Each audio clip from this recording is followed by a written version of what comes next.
why not have digital newspapers, Google News, collecting all the newspapers and magazines from around the world so people can access that information and do it much more cheaply?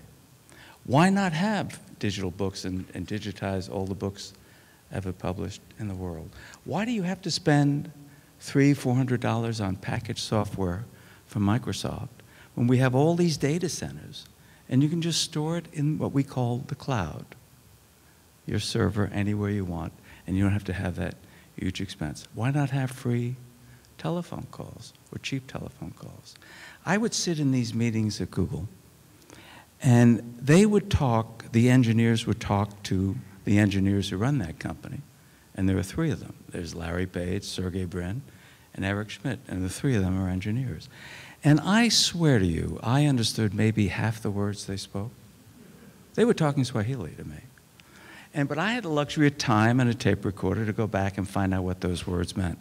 But as I'm sitting in that room, listening to these engineers talk, and listening to these engineers challenge the Google management, I kept on thinking back to Terry Semel when he was the head of Yahoo.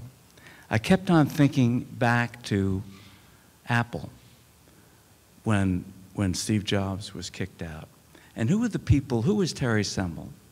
And who were the people at Apple running Apple when Jobs was kicked out? They were non-engineers like me. They were people who could not challenge the engineer, people who could not, like me, understand the language of those engineers. And I kept on thinking to myself as I sat there, isn't that why Yahoo slipped engineering-wise this decade? And isn't that why Apple slipped in the 90s? Because the engineer was not treated like a king.